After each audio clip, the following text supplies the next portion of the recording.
Bienvenidos a todos. Esto hacía tiempo que no veíamos a esta hermanita que está ahí al final de la iglesia, del banco.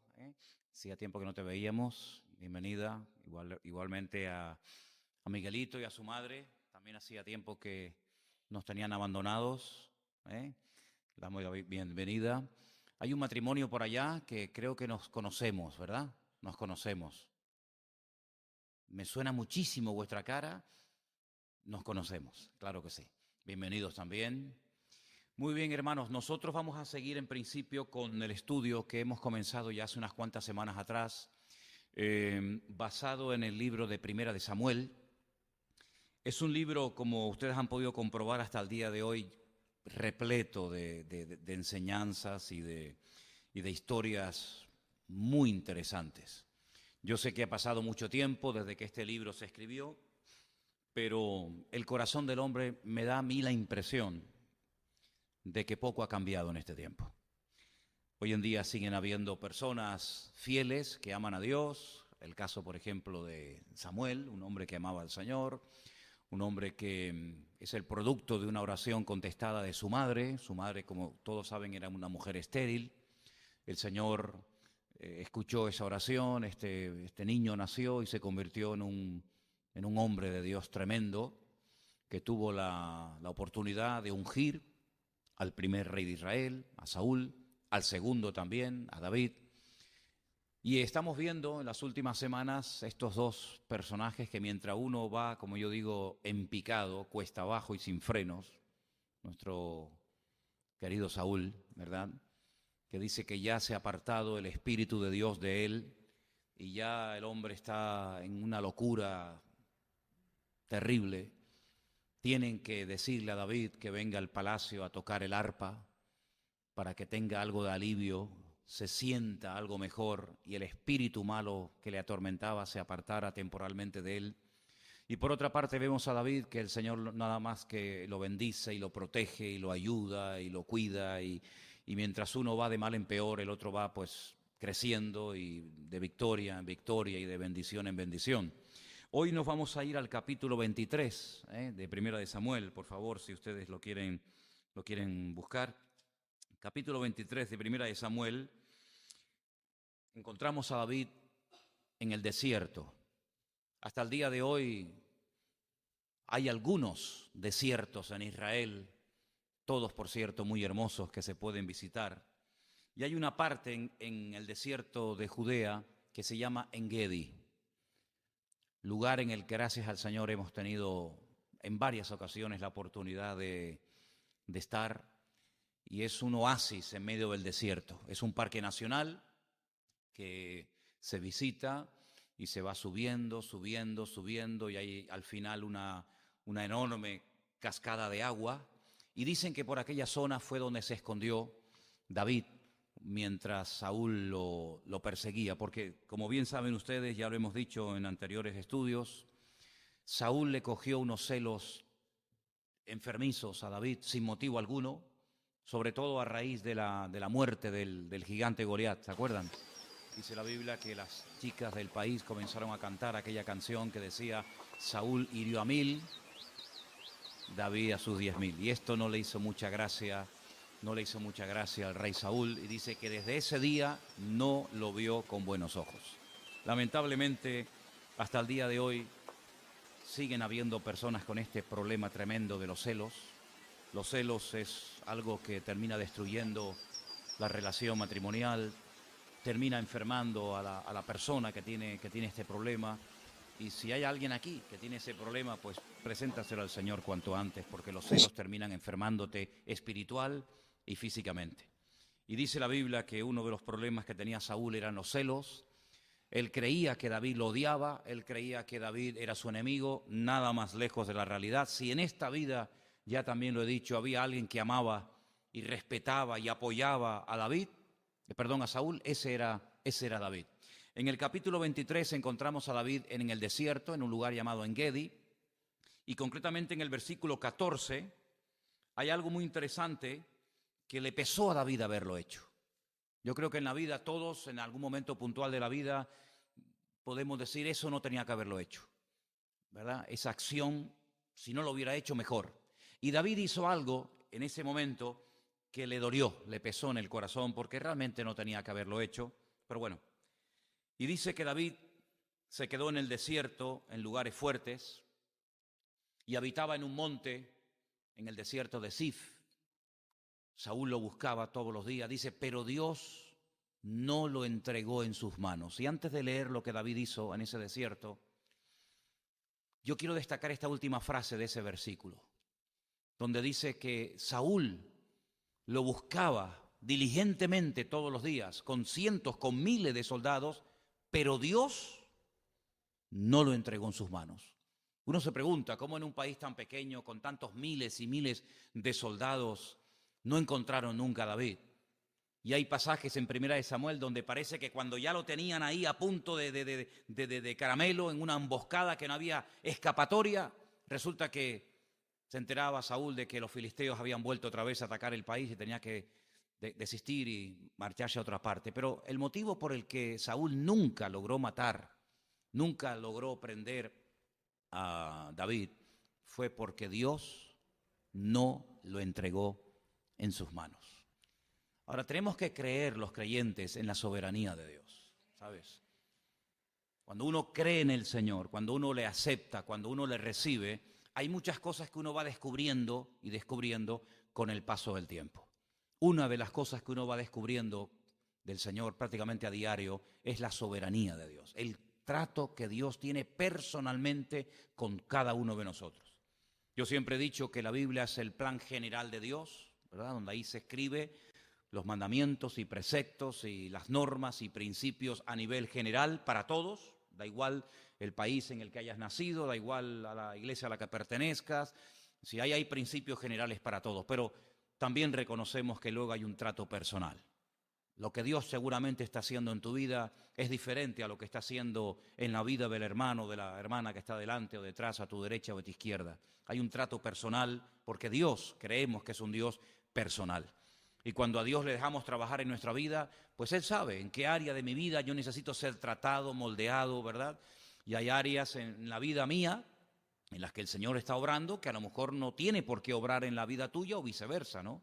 Y vemos que el Señor protegió de una forma sobrenatural a David. Claro, él no se quedaba quieto diciendo, bueno, no me van a encontrar, me hago el invisible, ¿no? Me pongo una manta por encima y no me van a ver. Él también tenía que moverse, él tenía que huir, él tenía que ir de cueva en cueva y de desierto en desierto. Pero una cosa es el esfuerzo humano y otra cosa es la soberanía de Dios. Dice la Biblia que, mira, tú puedes cuidar mucho, mucho, mucho la ciudad, pero si Dios no cuida la ciudad, en vano vela la guardia. Tú puedes tratar de construir la casa más hermosa o el ministerio más lindo, pero si Dios no edifica lo que estás haciendo, de nada sirve. Por lo tanto, el esfuerzo humano es importante. De hecho, en la Biblia encontramos ese famoso texto que ya lo sabemos de memoria, lo hemos repetido infinidad de veces, cuando el Señor le dice a Josué, esfuérzate, ¿verdad? Esfuérzate, esfuérzate y sé valiente. Medita, escudriña la palabra, no te desvíes ni a diestra ni a siniestra. Cuando le llegan las noticias a Pablo de que su hijo en la fe, Timoteo, el pastor que dejó en la iglesia de Éfeso, está pasando momentos difíciles de pruebas, de rechazo por parte de algún grupo de la congregación, él le escribe y le dice lógicamente muchas cosas, pero una de las cosas que le dice es esfuérzate, esfuérzate, pelea, lucha, batalla, ¿verdad? Es cierto que hay una parte que Dios ha dejado de nuestra parte, hay que esforzarnos, hay que movernos, hay que pelear, como dice Pablo, la buena batalla, hay que correr la carrera y terminarla, pero luego hay una parte que queda en la mano de Dios. Si el Señor no respalda la obra, si el Señor no respalda el trabajo, en vano resulta todo el esfuerzo y toda la inversión y todo el tiempo y toda la energía que invierta, ¿no? Por más que le hables y por más que le digas, como Dios no haga la obra, hermano, olvídate. Y en este caso, claro que David era un hombre experto y sabía huir. Saúl, hay un momento en el libro de Primera de Samuel que dice, yo sé que él es muy astuto.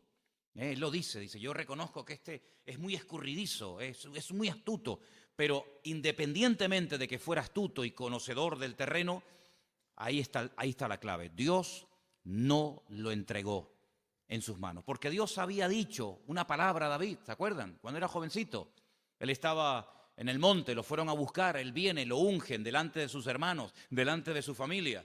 Y entonces, si Dios ha dicho que él va a ser el siguiente rey de Israel, ¿cómo el Señor después lo va a entregar en la mano de Saúl para que lo mate Saúl? Es una incoherencia. Entonces tú tienes que comenzar a entender a Dios. Vamos a ver, si Dios me ha dicho que yo voy a ser el rey, Saúl nunca me va a matar. Es imposible que a mí que Dios permita que Saúl me mate antes de ser rey. Por lo tanto, como dijo él, en paz me acostaré, asimismo dormiré, porque solo sé que en Dios está mi confianza, está mi seguridad, está mi paz, está mi reposo. ¿Se dan cuenta? Es como cuando el Señor le dijo a Pablo, Pablo, es necesario que testifiques de mí en Roma. Y lo montan en un barco. Y en medio de la travesía, el barco se hunde. Dice la Biblia que agarrándose a tablas o lo que fuera, llegó a la isla de Malta. ¿Se acuerdan el pasaje? Tratando de buscar un poco de ramas secas para encender un fuego y calentarse, porque dice que llovía muchísimo y seguramente estaban muertos de frío. Va y le prende una víbora y lo pica. No murió. ¿Cómo va a morir Pablo, hermano? ¿Cómo se va a morir ahogado? ¿Cómo va a morir Pablo mordido por una víbora? Es imposible. ¿Por qué? Porque el Señor le dijo, tienes que ir a Roma a predicar de mi palabra.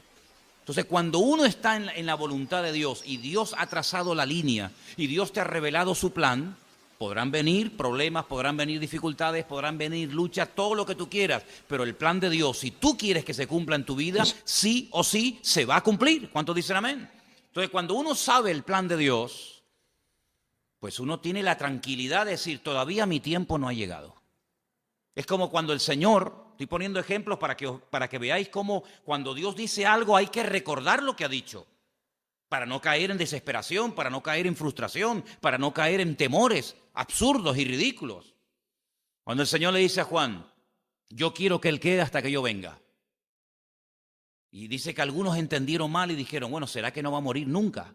Y el Señor, y el mismo Juan en su evangelio, en el último capítulo dice, no, yo no he dicho que él no va a morir, porque Juan murió. Yo lo que he dicho es que él se va a quedar hasta que yo venga. Y uno dice, ¿y qué quiere decir esto? Bueno, él era el que tenía que escribir el libro del Apocalipsis, el libro de la Revelación, el libro donde él ve venir al Señor montado en un caballo blanco, triunfante y glorioso. Por lo tanto, él no puede morir antes de que se cumpla la palabra de Dios en su vida. David no podía morir a los 20 años. ¿Por qué? Porque hasta los 30 no fue rey. Entonces, cuando uno sabe el plan de Dios, dice, bueno, vendrán contra mí, como decía David, aunque un ejército, y no fue uno ejército, fueron muchas veces, aunque un ejército acampe contra mí, no temerá mi corazón, porque el plan de Dios se va a cumplir, ¿se dan cuenta? Cuando uno no sabe cuál es el plan de Dios, uno está asustado, uno no sabe discernir, no sabe interpretar las circunstancias. Sin embargo, el que tiene confianza en el Señor es capaz de dormir en medio de una tormenta. ¿Cómo era capaz el Señor Jesucristo en una pequeña barca? No estamos hablando de un crucero de lujo, estamos hablando de un cascarón de nuez, de una nave tan pequeña, tan insignificante, donde van los discípulos muertos de miedo. Dice que entraba el agua y él iba dormido. ¿Cómo se puede dormir tranquilamente? Porque las Escrituras decían que él moriría crucificado, no ahogado. Por lo tanto, podrá entrar agua, pero yo no voy a morir hoy. ¿Por qué? Porque las Escrituras se tienen que cumplir. Y cuando uno tiene fe en el plan de Dios, en las Escrituras del Señor, uno sabe perfectamente que hay circunstancias que aunque ocurran, no hay que perder la calma, no hay que perder la paz, no hay que perder el equilibrio, porque el Señor tiene un plan y el plan de Dios sí o sí se va a cumplir. ¿Cuántos dicen amén? ¿Se da cuenta? Entonces, queridos hermanos, David está en el desierto, Saúl está buscándolo por todas partes, noche y día, años enteros buscando a David. Dios no se lo entregó bajo ningún concepto en sus manos. Ahora bien, en el capítulo 24, a partir del versículo, si quieren vamos a leer a partir del versículo 16, encontramos que Saúl aparentemente se arrepintió. Ahora yo quiero hablar un poquito del tema del arrepentimiento. En el capítulo 24, verso 16, dice, aconteció que cuando David acabó de decir estas palabras a Saúl, Saúl dijo: ¿no es esta la voz tuya, hijo mío, David? Y alzó Saúl su voz y lloró. Versículo 17. Dijo David: más justo eres tú que yo, que me has pagado con bien, habiéndote yo pagado con mal. Tú has mostrado hoy que has hecho conmigo bien, pues no me has dado muerte, habiéndome entregado el Señor en tu mano. Porque ¿quién hallará a su enemigo y lo dejará ir sano y salvo? El Señor te pague con bien por lo que en este día has hecho conmigo. Si ustedes leen detenidamente después al llegar a casa al capítulo 24 de Primera de Samuel, van a encontrar que dice la Biblia en un eufemismo, en un hebraísmo, una expresión que no dice nada, pero que ustedes ya saben lo que significa porque lo hemos explicado en otras ocasiones. Dice que Saúl entra a una cueva a cubrirse los pies. Entró a hacer sus necesidades, ¿vale? Y allí estaba Saúl haciendo sus necesidades casualmente, entre comillas. David está en la cueva con sus soldados cuando Saúl entra. Saúl no se da cuenta de que dentro de la cueva está David. David se da perfectamente cuenta y sabe quién entra. Tiarrón, un hombre alto, bien vestido, el rey de Israel, y allí lo ve. Y sus soldados le dicen: ahí te lo pone el Señor. Ahí lo tienes delante tuyo. Ahora es el momento de levantarte y cortarle la cabeza, porque el Señor te lo ha entregado. David sigilosamente se levanta, le corta el borde de las vestiduras y Saúl se marcha y no se da cuenta. Cuando está lejos, David le habla y Saúl reconoce que en aquel momento podía haber sido el último minuto de su vida. Pero David le perdonó la vida, demostrándole que él no tiene absolutamente nada en contra de él, sino más bien todo lo contrario. Porque además de ser el rey de Israel, su rey también, era su suegro. No nos olvidemos que él estaba casado con la hija del rey de Israel, ¿vale? Eran familia. Saúl aparentemente se arrepiente. Saúl dice las palabras que hemos leído en esta noche, pero sin embargo tú ves que Saúl después sigue exactamente igual. Por eso a mí me gustaría, por lo menos unos minutos, hablar acerca de lo que es del verdadero arrepentimiento. Porque a veces cuando hablamos de la palabra arrepentimiento, en el fondo probablemente no tenemos claro a lo que nos estamos refiriendo. Hay personas que pueden venir al culto, que pueden venir a la iglesia, pero no significa de que verdaderamente se hayan arrepentido de sus pecados y hayan nacido de nuevo. Hay gente que incluso comienza a leer la Biblia y cambia tal vez de amistades o de ambiente. Y tú lo ves que dice: mira, parece que ha cambiado. Sin embargo, vamos a leer algunos versículos en esta noche que nos hablan claramente acerca de lo que es un verdadero arrepentimiento. En el libro de Jonás, si les cuesta encontrarlo, presten atención a este pasaje de Jonás que dice: ¿quién sabe si se volverá y se arrepentirá Dios y se apartará del ardor de su ira y no pereceremos? Y vio Dios lo que hicieron, que se convirtieron de su mal camino y se arrepintió del mal que había dicho que les haría y no lo hizo. Ahora, la palabra arrepentimiento en hebreo es la palabra nahán y significa cambio de sentido, cambio de dirección. También se podría haber traducido como cambiar de parecer, desistir, renunciar. Claro, cuando en la Biblia encontramos expresiones como esta, que Dios se arrepintió, por favor, nada más lejos de la realidad, no comparen el arrepentimiento humano con este término que se utiliza cuando se habla acerca del Señor, porque no es la primera vez que aparece. También dice que en el libro de Génesis dice que Dios se arrepintió de haber creado al hombre, ¿no? Le dolió en su corazón, ¿vale? No es que sea un arrepentimiento, dice, bueno, hice un pecado, me tengo que arrepentir. Dios no se tiene que arrepentir de nada, y mucho menos de haber cometido un pecado. Pero vemos en la ciudad de Nínive a un predicador que recorre la ciudad de punta a punta y les advierte que si no cambian, que si no se arrepienten, la ciudad va a ser destruida completamente.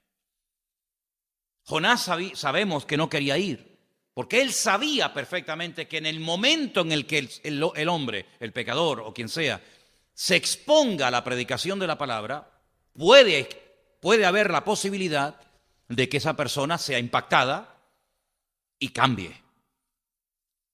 No es 100% de seguridad, pero cuando una persona se le predica la palabra de Dios, puede endurecerse, puede pasar olímpicamente de la palabra o puede decir, bueno, pues quiero cambiar y quiero arrepentirme. La ciudad de Nínive entera, eso no ha pasado nunca en la historia de la humanidad, nunca. Solamente una vez, y está registrado en el libro de Jonás, toda la ciudad del más grande, desde el rey hasta el más pequeño, se pusieron en ayuno, se arrepintieron, y el Señor dijo, bueno, pues ahora no puedo destruir la ciudad. ¿Por qué? Porque el arrepentimiento hace que Dios tenga misericordia y perdone a toda la ciudad entera. Claro, tiempo más tarde Nínive fue totalmente arrasada y destruida, pero en aquel momento, cuando hay un arrepentimiento sincero y genuino, Dios desiste y Dios dice, bueno, esto era un mensaje de advertencia. Esto es lo que podía ocurrir si no hay arrepentimiento. Como ha habido arrepentimiento, lo que va a ocurrir es clemencia, misericordia, piedad, y durante un tiempo se le perdonó la vida a los habitantes de Nínive.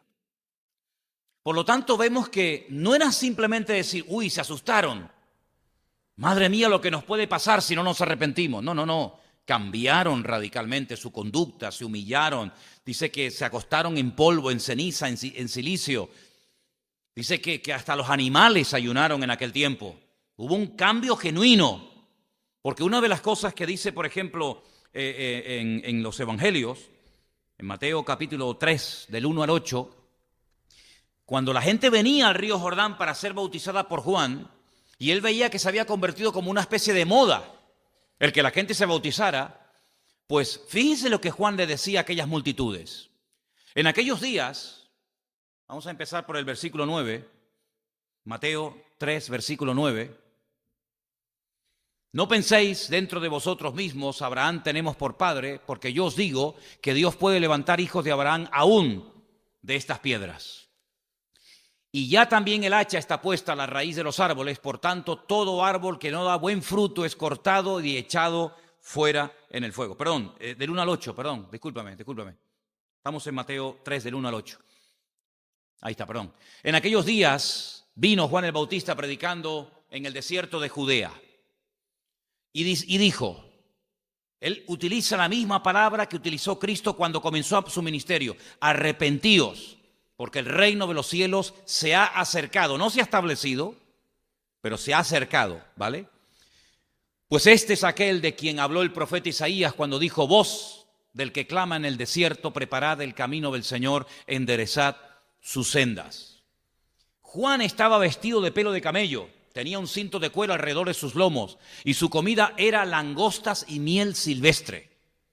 Salía a él Jerusalén, toda Judea, toda la provincia de alrededor del Jordán. Sí, esto fue un despertamiento espiritual sin precedentes, ciudades enteras, y eran bautizados por él en el Jordán, confesando sus pecados. Al ver él que muchos de los fariseos, interesante, y de los saduceos, venían a su bautismo, les decía, bienvenidos, me alegro muchísimo de que hayáis venido a ser bautizados. Generación de víboras, a los saduceos y fariseos de la época. ¿Quién os enseñó a huir de la ira venidera? Y ahora viene la palabra que yo quería destacar. Haced frutos dignos de arrepentimiento. ¿Qué significa hacer frutos dignos de arrepentimiento? Hablando claro, demuéstrame, no con tus palabras, con tus hechos, con tus acciones, que verdaderamente estás arrepentido. Él dio algunos ejemplos, ¿no? Dio algunas sugerencias, pero eso es lo que él está diciendo. A ver, ¿dónde está el fruto de vuestro arrepentimiento? Porque Primera de Juan, capítulo 3, versos 8 y 9, dice que cuando uno está en Cristo no puede seguir practicando el pecado. Pecar, claro, pecar, pero practicar el pecado con toda intención, no, en absoluto. El que practica el pecado, ¿de quién es? Del diablo. porque el diablo peca desde el principio. Para esto apareció el Hijo de Dios, para deshacer las obras del diablo. Todo aquel que es nacido de Dios, es decir, el que ha tenido un encuentro, una experiencia personal con Cristo, dice, no practica el pecado, no lo practica. Porque la simiente, la vida de Dios que permanece en él, dice, no puede pecar porque es nacido de Dios. Entonces, si ustedes se dan cuenta, cuando una persona acepta al Señor, esa persona comienza a cambiar en todo, su forma de hablar, su forma, incluso en algunos casos, hasta de vestirse. Fíjate lo que te digo, depende del trasfondo que venga. Cambia totalmente. ¿Eso significa de que nunca pecaremos? No, eso no significa ese texto. Lo que dice ese texto es que ya no practicamos con frecuencia y sobre todo el mismo pecado que antes nos tenía atrapados. Dice que no puede ser, porque si alguien continúa después de haberse encontrado, después de haber nacido de nuevo, supuestamente, sigue practicando el pecado, esta persona no ha nacido de nuevo. Por sus frutos los conoceréis, dice la Biblia. Entonces Juan lo que está diciendo es que si ustedes se quieren venir a bautizar, porque el bautismo de Juan era un bautismo para demostrar genuino arrepentimiento, bueno, yo no sé si están arrepentidos. Por lo tanto, me lo tienen que demostrar. Yo estoy aquí esperándoles en el momento que ustedes quieran venir, pero antes de que yo les bautice, haced frutos dignos de arrepentimiento. Y esto no se consigue en un día o en 2 días. A veces tienen que decir, bueno, a ver si es verdad que ha cambiado. Porque yo no soy Dios. El Señor mira al corazón y no tiene ninguna necesidad de que le demostremos a Él nada, porque Él sabe perfectamente lo que hay y lo que no hay dentro de nosotros. Amén, hermanos. Pero Juan tiene que decir, yo quiero ver si verdaderamente ustedes lo hacen de corazón, porque verdaderamente se han arrepentido, porque verdaderamente van en serio, o porque simplemente lo hace fulano y mengano y yo también lo quiero hacer. Hacer frutos dignos de arrepentimiento. ¿Qué es un fruto digno de arrepentimiento? Cambiar de vida. No practicar más el pecado. Punto. Fíjense qué importante es esto del arrepentimiento, que en el libro de los Hechos, el primer sermón que Pedro lanza en el día de Pentecostés, capítulo 2, del versículo 36 en adelante, fíjense qué interesante, son palabras del apóstol Pedro, dice, sepa pues ciertísimamente toda la casa de Israel, que a este Jesús, a quien vosotros crucificasteis, Dios le ha hecho Señor y Cristo. Es decir, al que ustedes desecharon, Dios lo ha levantado por encima de cualquier autoridad y por encima de cualquier potestad. Por lo tanto, fíjate la diferencia entre el trato que ustedes le han dado al Mesías al trato que el Padre le ha dado a su Hijo. Al oír esto, dijeron, madre mía, se compungieron de corazón. Dijeron, hemos metido la pata. Si Dios a su Hijo lo ha exaltado hasta lo sumo y nosotros a su Hijo lo hemos matado, dice que bueno, se quedaron destrozados, se les revolvieron las entrañas y dijeron a Pedro y a los apóstoles, antes los criticaban, antes los perseguían y ahora van a los apóstoles y a Pedro y le dicen, varones, hermanos, ¿qué haremos? ¿Cómo podemos solucionar este problema? Pedro les dijo, arrepentíos y bautícese cada uno de vosotros en el nombre del Señor Jesucristo para el perdón de los pecados y recibiréis el don del Espíritu Santo. En otras palabras, ¿vais en serio? ¿Estáis de verdad compungidos y tocados? Pues venga, vamos a comenzar a trabajar entonces en serio. Arrepiéntanse. Arrepentimiento es cambio de dirección, es renunciar, es desistir una postura incorrecta, es cambiar de parecer, es cambiar de dirección. Y si verdaderamente vais en esta línea, vamos a demostrarlo públicamente bautizándose en agua. Así que te das cuenta de que en la iglesia primitiva eso que llamamos la oración de fe no existe. Eso que se ha divulgado tanto en la iglesia evangélica, ¿no? ¿Cuántos quieren aceptar al Señor? Repita conmigo, Señor Jesús, te acepto mi salud. Amén. Venga, el siguiente. ¿Quiere aceptarse? Sí. No, espera. Y no confiesa los pecados. Porque cuando éramos católicos teníamos que confesarle uno a uno, con pelos y señales. Eso se ha eliminado de un plumazo en la iglesia evangélica. La confesión de pecado, ¿para qué? Yo acepto al Señor, pero vamos a ver, antes de que entre en un vaso sucio, habrá que sacar la basura afuera, ¿no? O usted le echa agua limpia a un vaso que está todo lleno de mugre y de porquería. Tendrá que limpiarlo y luego tendrá que usarlo, ¿verdad? Pues nosotros invitamos al Santo, al Dios Todopoderoso, a un corazón sucio que dice que está arrepentido, pues confiese sus pecados, dice la Biblia. Confesad vuestros pecados, dice las palabras. Más adelante, en otro mensaje que dan los apóstoles, en el capítulo 3, Hechos capítulo 3, verso 19, añade una palabra más. Arrepentíos y convertíos para que sean borrados vuestros pecados y para que vengan de la presencia del Señor tiempos de refrigerio. Ahora, no le está hablando a ateos, le está hablando a gente que se ha criado con la palabra de Dios desde niños. Personas que conocían la Escritura de memoria, que aprendían a leer con la palabra de Dios en la mano. Y les dice, arrepiéntanse. Pero no, es que una cosa es que usted sepa la palabra. ¿Cuánta gente ha nacido en hogares evangélicos? De padres cristianos. Que a lo mejor son hasta hijos de pastores. Y no son convertidos. ¿Es que acaso por haber nacido en un hogar cristiano o haberme criado en una iglesia evangélica desde niño a la escuela dominical, quiere decir de que ya el niño o la niña son convertidos? Oiga, eso es una decisión personal. No es que transmitimos, no es por genética, sino es una decisión personal de que yo decido confesar mis pecados al Señor porque reconozco que soy un pecador y porque quiero seguirle y quiero obedecerle todos los días de mi vida. Si eso no ha habido en tu vida, a lo mejor usted está viniendo a la iglesia, pero que seas convertido son dos cosas muy diferentes, Entonces, queridos hermanos, vemos en la palabra de Dios que Saúl no tuvo ese arrepentimiento porque al día siguiente o a los pocos días volvió otra vez a perseguir a David. Entonces, si te has arrepentido, tú no puedes seguir persiguiendo a David. Tienes que pedirle perdón y tienes que admitirlo en el palacio. Y lo que te tienes que dedicar es a matar filisteos, no a querer matar a tu yerno, que es tu hermano, y te ama y te respeta y te apoya. Pues no, él siguió y siguió y siguió y siguió porque no hubo un genuino arrepentimiento nunca en la vida de Saúl. Y eso es algo que se nota. Cuando una persona está arrepentida, dolida, llega a aborrecer el pecado que antes hacía.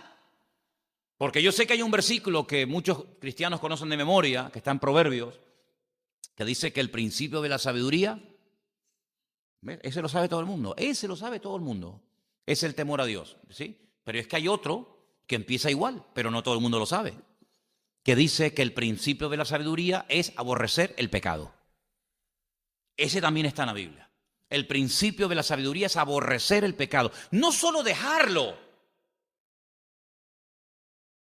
sino llegar a un punto de aborrecer lo que Dios aborrece.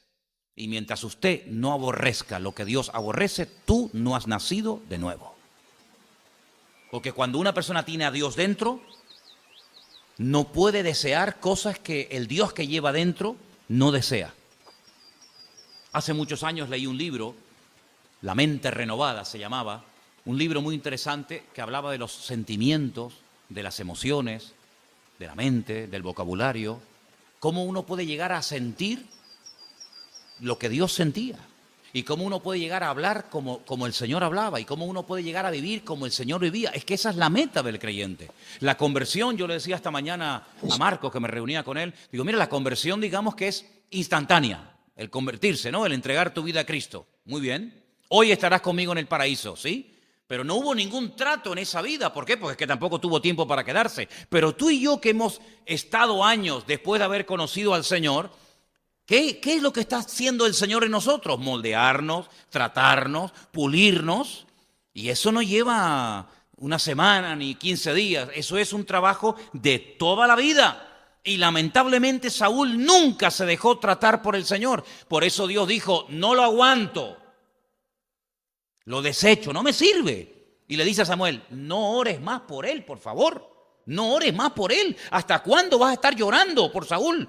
Si en vez de dedicarle tanto tiempo a Saúl, lo que tienes que hacer es dedicarle más tiempo a David, que este es el que yo quiero usar, a este no me sirve. Así, en esos términos le hablaba el Señor al profeta Samuel. Yo lo he desechado, quitó su espíritu de él, retiró su gloria de él. Y claro, automáticamente el diablo cuando ve un alma vacía, pues ahí se le mete. ¿Qué es lo que pasa? En muchas filosofías del mundo dicen, no, tú deja la mente en blanco, ni se te ocurra. Como la dejes en blanco, se te va a quedar negra. No, tú ábrete, abre. ¿A quién me abro? No, a lo que hay por ahí. No te abras, ciérrate. ¿Cómo te va a abrir? ¿Estás loco? ¿Verdad? Y vamos a ver en las próximas semanas cómo Saúl terminó yendo a consultar a una divina. El gran ungido del Señor, el gran ungido de Dios, como ya Dios no le respondía. Oye, es interesante, ¿por qué a veces Dios no le responde a la gente? Estoy preparando unos mensajes que voy a dar ahora en un retiro que me han invitado sobre la fe. Y hay una palabra muy interesante en el texto del Nuevo Testamento, son los megapistos y los megapistos son los que tienen mucha fe. Y después están los que tienen poca fe. Y una de las características de esas personas megapistos, que hay unos cuantos en la Biblia, no hay muchos, pero hay unos cuantos, una de las cosas que ocurre en ese tipo de personas es que reciben lo que piden y lo reciben inmediatamente. No es una cosa que viene con el paso del tiempo, sino, dice, en esa misma hora. ¿Qué me pediste? No, que sanaras al siervo. Y se fue y dice, ¿cuándo fue sanado? Dice, en esa misma hora en la que yo estaba con él. La misma hora, ¿no? Y vemos en la palabra de Dios que cuando Dios trata con nosotros, una de las cosas que está tratando de forjar en nosotros es poner un temor hacia todo aquello que él aborrece.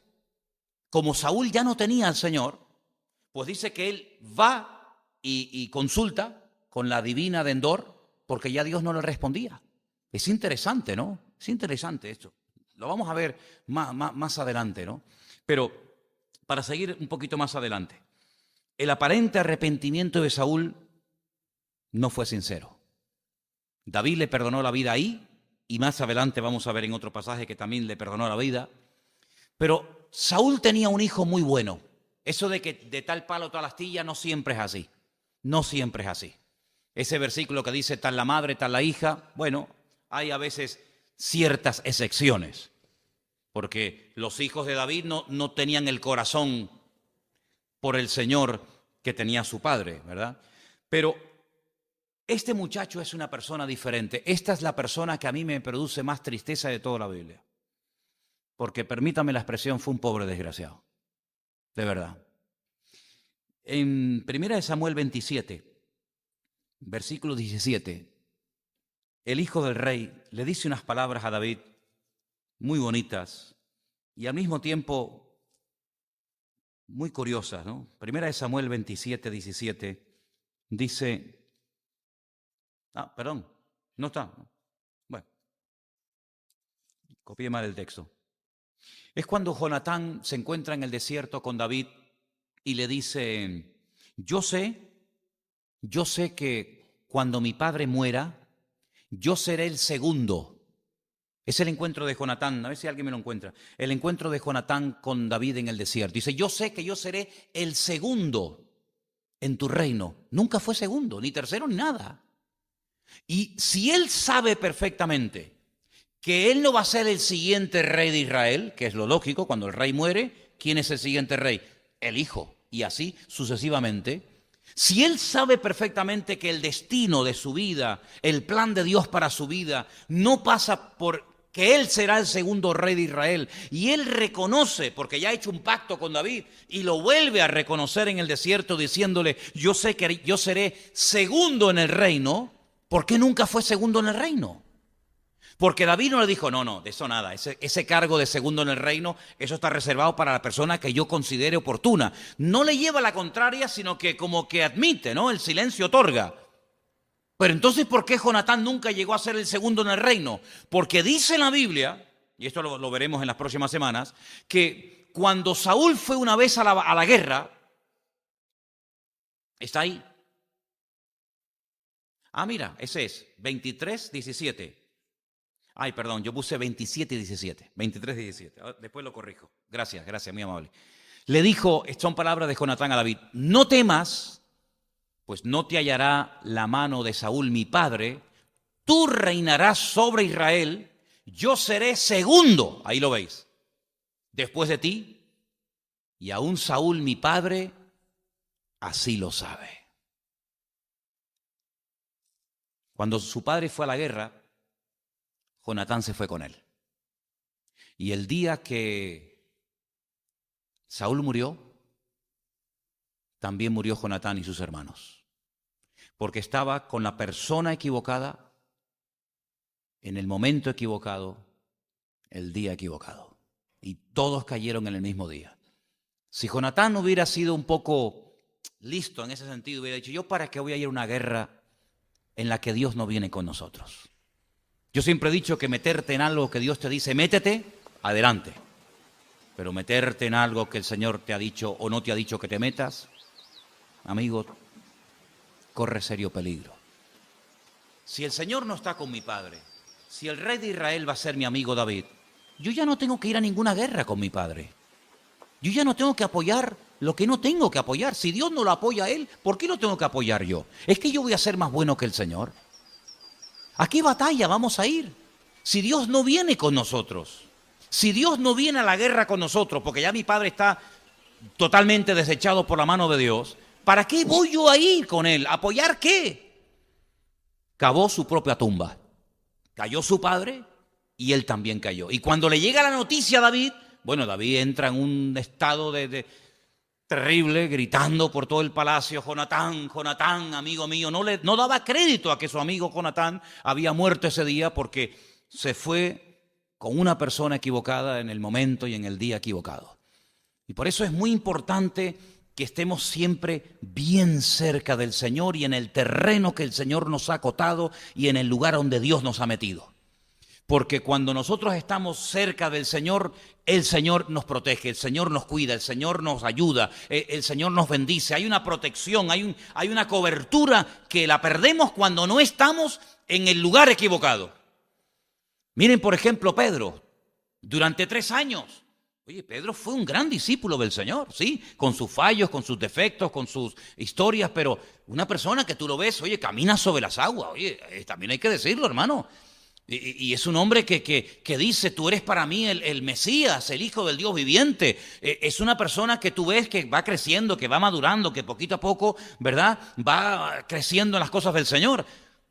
3 años fantásticos. Una noche, solamente fue una noche, unas horas, que se aparta del Señor, lo sigue de lejos, se calienta en fuego ajeno, se mete con los romanos y el Señor está allí y Él está aquí, se acabó todo y tiró por tierra 3 años preciosos de su vida. ¿Por qué? Porque estaba en el lugar equivocado, en el momento equivocado, con la gente equivocada. Seguía al Señor, pero de lejos. Se cruzaron las miradas, sí, porque la Biblia dice que el Señor lo miró. Y cuando vio Pedro la mirada del Señor, dice que se quebrantó y amargamente salió a llorar. Se podían mirar, pero una cosa es que nos miremos de lejos y otra cosa es que haya esa cercanía, ¿no? Esa proximidad, esa íntima comunión, que es lo que tenía David, que fue una de las cosas que destaqué el domingo. David era un hombre con muchos defectos, con muchas debilidades, pero era un hombre que tenía una tremenda relación profunda e íntima con el Señor. Y eso es lo que marca la diferencia. Eso es lo que marca la diferencia. Por eso Dios lo protegía, por eso se va a una cueva y no llama a nadie, la gente va detrás de él. Por eso dice que cada día le venía la ayuda necesaria, imprescindible que David necesitaba. Es que tú ves a David que hay como algo, hay algo. Claro, nosotros ese algo sabemos lo que es. Ese algo es la presencia del Señor, ¿sí o no? En David había algo, es que era una persona que se notaba que Dios estaba con él, ¿verdad? Y cogía un arpa y hacía que los demonios salieran corriendo. Pero claro, es que el otro, Saúl, era todo lo contrario. Era todo lo contrario. Iba por el camino totalmente equivocado y podía haber corregido, claro que sí, hermanos. Podía haber pedido perdón, podía haber rectificado, podía haber dicho, bueno, mira, yo reconozco que lo he hecho mal, pido perdón, Señor, lo siento. ¿Lo hubiera perdonado el Señor, sí o no? Por supuesto, pero mira, ¿Tú te crees que Saúl fue el peor rey de Israel? El peor, de todos los que hubo. ¿Sabes que el reino llegó a dividirse? Cuando muere Salomón, el hijo de David, el reino, el país se parte en dos. El norte, Israel, contra el sur, Judá.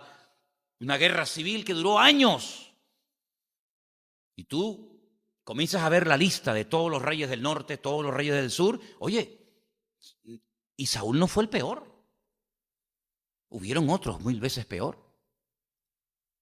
Por ejemplo, el peor de todos. Porque siempre está el mejor y el peor. Después están los mediocres, ¿no? Los que pasan desapercibidos. Pero el peor de todos, ¿quién fue? Acab, que se casó con una reina fenicia, que era un demonio, llamada Jezabel. No se te ocurra nunca ponerle a una hija a Jezabel, porque vamos, la pobrecita, que dice que lo incitaba al mal, que yo era un bicho, pero terrible, ¿eh? Terrible, ¿eh?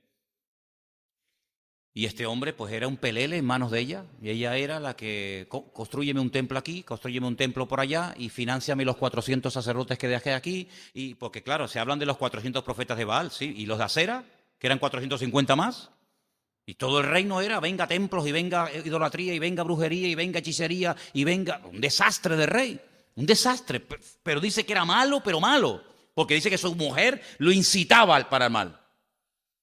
Y llega un día el profeta y le dice, prepárate porque vas a morir.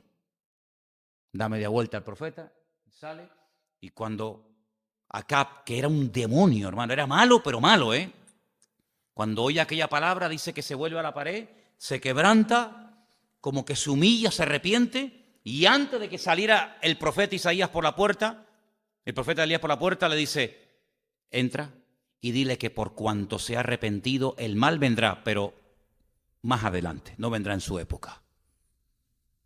Y era el peor, era el más malo de todos, y simplemente un gesto, oye, un gesto de arrepentimiento, un gesto de decir, ay,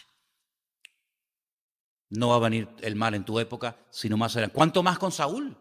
¿Cuánto más con Saúl? Podía haber perdido perdón, claro, como Judas también. Judas podía haber, en vez de ir a los sacerdotes y tirarle las monedas y decir, oh, ha entregado sangre inocente, pues mira, pues todavía está caliente la sangre del Señor, todavía está colgado. Déjate de tanto pedir perdón a los hombres, déjate de quedar bien delante de los religiosos y vete corriendo al Calvario que te está esperando allí el Señor. ¿Fue? No fue, no fue.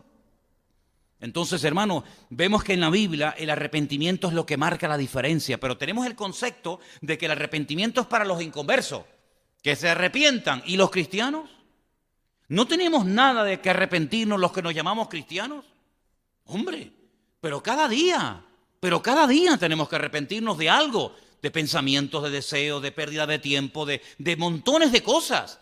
¿Cuántas veces nuestra vida es una vida egocéntrica, una vida que, bueno, yo voy a hacer esto y voy a hacer aquello, y no le digas nada a la niña, no le digas, ni se te ocurra decirle nada que no entre en sus planes, pues que no te hace ni caso, porque ya tiene su agenda, y voy a hacer esto, y voy a hacer esto, y ahora compro aquí, ahora pido aquí, y me voy para allá. Mira, te informo que no sé qué. Pues haz lo que te dé la gana. ¿Y cuántas veces nuestra relación con Dios consiste en eso?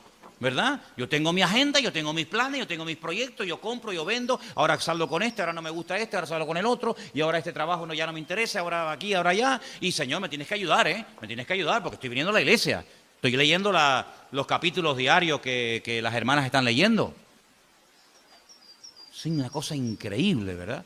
Una cosa increíble. Cuando vemos en David todo lo contrario, David no tenía una agenda personal.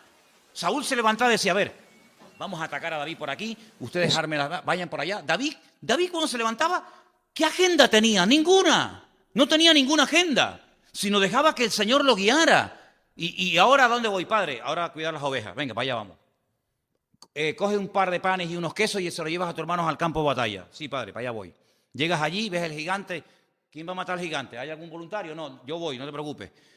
Una persona que se dejaba guiar el día a día por el Señor. ¿Cómo Dios no va a bendecir a semejante persona?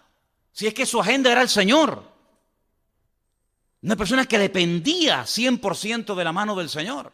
Claro, David era un hombre. Hay momentos, y lo vamos a ver en estos días, que David dice, bueno, ya algún día, fíjate, cuando uno está desanimado de las tonterías que dice,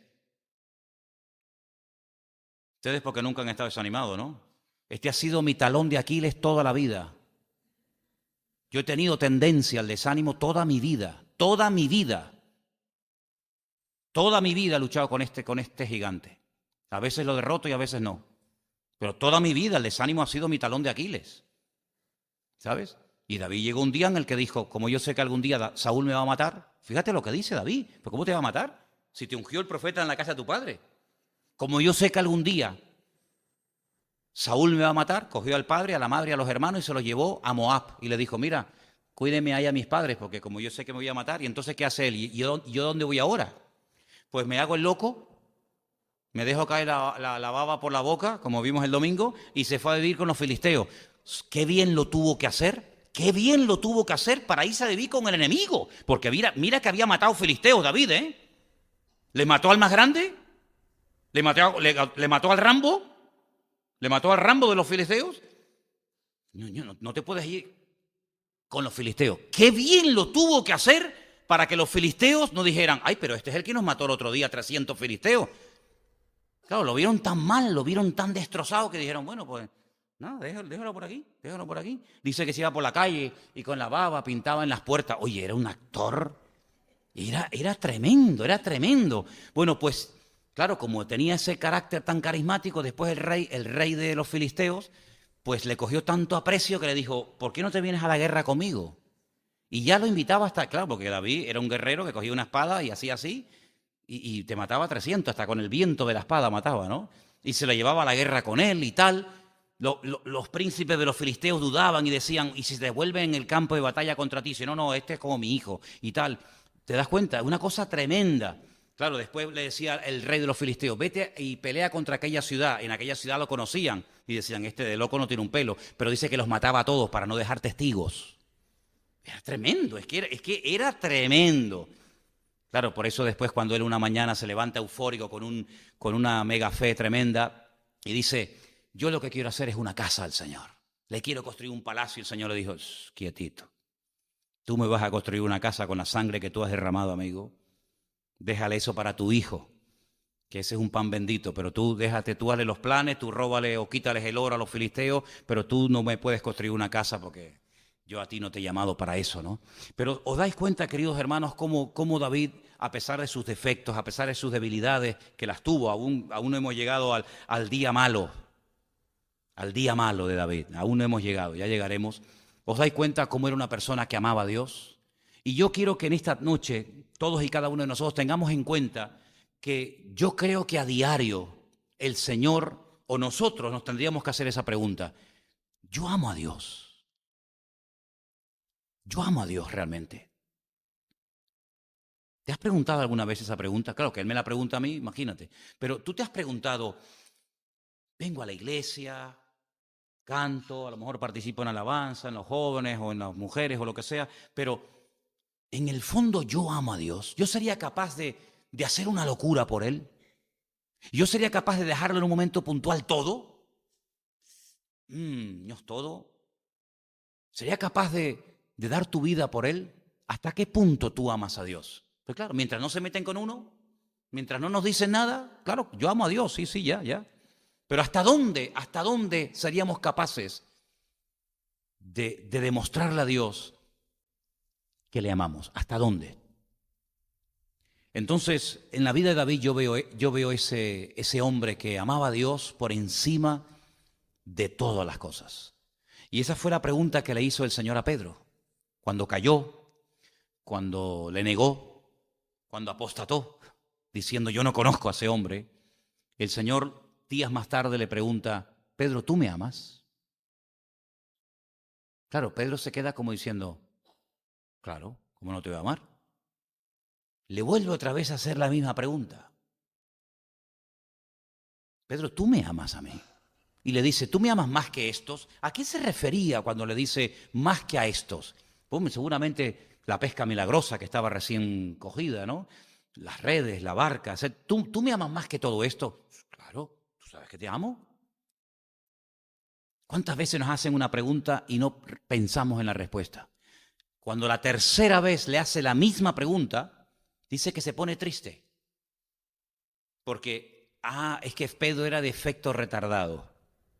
Ahora entiende por dónde van los tiros. Y entonces le dice, mira, Señor, ¿sabes una cosa? Tú lo sabes todo. Tú sabes si te amo o no te amo. Tú lo sabes todo. Entonces, cuando el Señor oye 3 veces la respuesta de Pedro, ¿tú me amas? Le dice, muy bien. Escucha una cosa. Ahora que se está hablando tanto de la jubilación y de las pensiones, que si el día de mañana ya no existirán, que si tal. Bueno, mira, te voy a dar un plan de jubilación, Pedro, que vas a alucinar. Dime, Señor. Claro, me tiene que decir algo espectacular, porque le acabo de decir que lo amo, la recompensa, escucha Juan, abre los oídos, atento. Él pensaba que le iba a decir, bienaventurado eres, Pedro, qué bueno que me ama, ¿no? Como aquella vez le dijo, dice, mira, ¿tú te acuerdas cuando tú eras más joven? Sí, que tú hacías lo que te daba la gana. Que te vestías de una manera, te vestías de otra, te quitabas la ropa, te ceñías, de esto, sí, ¿tú te acuerdas? ¿Sí? Pues mira, cuando tú ya seas más viejo, tú vas a extender tus manos y te va a vestir o a desvestir otra persona. Uy. Y por si acaso Juan no lo había cogido, el otro, el que estaba al lado de él, Juan le dice, escribe y dice, esto le dijo el Señor, dando a entender con qué muerte había de glorificar al Señor. ¿Ese es el premio que me das? ¿Morir crucificado como tú moriste? Pero ¿qué tipo de premio es este? ¿Qué jubilación es esta? Y así fue como murió Pedro. Y para Pedro fue un honor el poder sellar con su muerte, con su martirio, el hecho de que él le dijo al Señor, yo te amo. El decirle al Señor, tú sabes que te amo, te expones a que te diga sí. Pues ahora te voy a poner en una prueba para ver eso que has dicho, a ver si verdaderamente fueron palabras o verdaderamente son hechos. Amamos al Señor, David amaba al Señor y por eso vivió como vivió. Y yo quiero que en esta noche cerremos nuestros ojos y oremos al Señor. Y todavía no hemos llegado, como dije, al día malo de David. Todavía no hemos llegado a ese momento triste en la vida de David que le pesó toda la vida, pero de la cual aprendería lecciones importantísimas y de la cual también se levantaría y glorificaría al Señor, ¿verdad? Porque se arrepintió. Y como hemos visto esta noche, cuando hay arrepentimiento y cambio genuino, hay restauración. Saúl nunca fue restaurado porque nunca se arrepintió. David fue restaurado porque hubo un genuino arrepentimiento. Y eso es lo que nos tenemos que preguntar en esta noche. Si amamos verdaderamente al Señor, tenemos que terminar aborreciendo lo que Dios aborrece, rechazando lo que Dios rechaza, sintiendo como Dios siente, pensando y hablando y viviendo como Él vivió. Y por eso en esta noche, Señor, nos acercamos a ti después de haber escuchado tu bendita y preciosa palabra. Y te pedimos, no quites de nosotros tu Santo Espíritu, Señor, sino que tu Espíritu noble me sustente. Ayúdanos a vivir constantemente humillados, arrepentidos, cada día cerca de ti, de tu corazón. Y te doy gracias porque yo veo en tu palabra que tú eres galardonador y honras y premias a aquellos hombres y mujeres que se esfuerzan y trabajan para ti, Señor. Ayúdanos y renueva nuestras fuerzas cada día para que nunca decaiga nuestra fuerza, nuestro ánimo y podamos seguir adelante predicando tu palabra y sirviéndote y honrándote y esforzándonos en tu reino, Señor. Sigue edificando, sigue obrando, sigue tratando con nuestras vidas y que podamos siempre en todo momento y lugar glorificarte, Señor, en lo que hacemos, en lo que decimos, en todas las áreas de nuestra vida. Sigue tratando con nosotros, Señor, y gracias por tu amor, tu misericordia, tu paciencia infinita, que en esta tarde valoramos y te damos gloria y honra por ella, Señor. En el nombre de tu amado Hijo Jesús. Amén.